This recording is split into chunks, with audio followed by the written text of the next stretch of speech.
കഴിഞ്ഞ 9 വർഷമായി നിരവധി കേസുകൾ തെളിയിക്കുന്നതിൽ നിർണായക പങ്കുവഹിച്ച കേരള പോലീസ് K9 ബോംബ് സ്ക്വാഡിലെ ഏതു നായയാണ് അടുത്ത കാലത്ത് മരണമടഞ്ഞത്?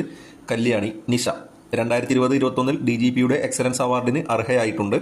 വെൺമേഘം താണിറങ്ങിയതുപോലെ വെളുത്ത നിറത്തിൽ രാസമാലിന്യം പതഞ്ഞൊഴുകുന്ന ദുരവസ്ഥയിലാണ് യമുന നദി. പുരാണങ്ങളിൽ പരാമർശിക്കുന്ന ഏത് നദിയാണ് യമുന? കാളിന്തി. 1963 നവംബർ 21 റോക്കറ്റ് വിക്ഷേപണ ചരിത്രവുമായി എങ്ങനെ ബന്ധപ്പെട്ടിരിക്കുന്നു? തുമ്പ റോക്കറ്റ് വിക്ഷേപണ കേന്ദ്രത്തിൽ നിന്നും ആദ്യത്തെ റോക്കറ്റ് വിക്ഷേപിച്ചു. ഓരോ പെൺകുട്ടികൾ ജനിക്കുമ്പോഴും 111 വൃക്ഷത്തൈകൾ നടണമെന്ന് ആചാരമുള്ള രാജസ്ഥാനിലെ ഗ്രാമം ഏത്? പിപ്പലാന്തി ഗ്രാമം. ഓരോ മരത്തെയും സ്വന്തം സഹോദരനായിട്ടാണ് പെൺകുട്ടികൾ കാണുന്നത്. മരം നടുക മാത്രമല്ല, ജനിച്ച പെൺകുട്ടികളുടെ പേരിൽ 31,000 രൂപ 20 വർഷത്തേക്ക് ഗ്രാമം നിക്ഷേപിക്കുമത്രേ. നാം യക്ഷിക്കഥകളിലും മറ്റും വായിച്ചറിഞ്ഞ വാമ്പയർ വവ്വാലുകൾ പരത്തുന്ന പ്രധാന ജന്തുജന്യ രോഗം. ലാറ്റിൻ അമേരിക്കയിലും മറ്റും രക്തം കുടിക്കുന്ന ഇത്തരം വാമ്പയർ വവ്വാലുകൾ റാബീസ് പരത്തുന്നതിൽ പ്രധാനിയാണ്.